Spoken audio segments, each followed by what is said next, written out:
জায়গাটার নাম যশোর আহারপল্লী।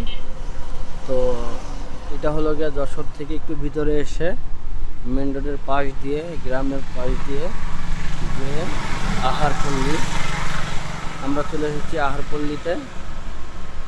তো দেখতে থাকেন ভিডিওটা, খুবই সুন্দর হতে চলেছে। ভিতরের দৃশ্য অনেক সুন্দর, সব কিছু খুবই সুন্দর। যে বাচ্চাদের খেলার জন্য আছে, রাইড আছে। তো দেখেন, বাচ্চাদের নিয়ে আসতে পারবেন। এটা মেবি বিকালে চলে, এখন বাচ্চা নাই যার কারণে চলতেছে না। জায়গাটা খুবই সুন্দর লাগলো আমার কাছে, চলে আসলাম আমরা এখানে। দেখেন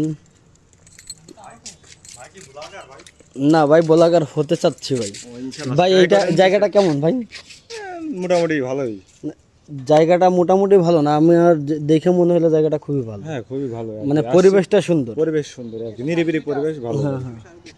আর দুটো আছে, নাম কি ভাই?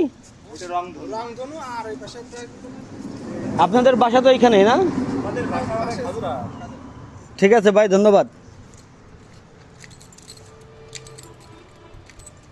যে দেখেন দৃশ্য খুবই সুন্দর, এটা রিসিপশন।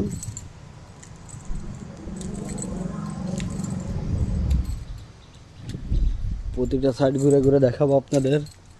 এখানে দোলনা আছে, এইখানে হয়তোবা পানি ছাড়া হয়, ঝর্ণা।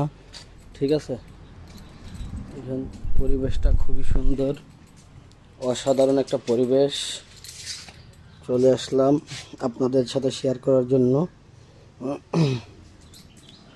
দেখেন সব কিছুই সুন্দর, আমার কাছে খুব ভালো লাগছে। জানি না কার কাছে কেমন লাগতে পারে, সবার কাছে সমান লাগে না সব জিনিস, তবে আমার কাছে মনে হচ্ছে এটা ঘোরার জন্য খুবই সুন্দর একটা জায়গা, অ্যামেজিং প্লেস।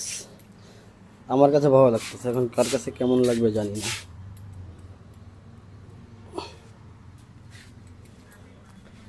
থাকেন আমার সাথে, দেখতে থাকেন পুরো ভিডিওটা। খুবই সুন্দর সুন্দর প্লেস আছে, খুবই সুন্দর জায়গা। অ্যামেজিং একটা জিনিস কি জানেন, এইখানে আপনার দেখেন কদম গাছে আই লাভ ইউ ধরছে। দেখেন জায়গাগুলো খুবই সুন্দর, খুবই সুন্দর। আর প্রতিটা রুমের নাম খুব সুন্দর করে দিছে। আর এইটা আমি পরে পরে এটা নিয়ে বিস্তারিত বলবো। এটা হলো গিয়া কদম গাছে আই লাভ ইউ ফুল ধরছে, এটা পরে বলবো। দেন এটা ধূমপান মুক্ত এরিয়া, ধূমপান করা হয় না। দেন এখানে লেখা আছে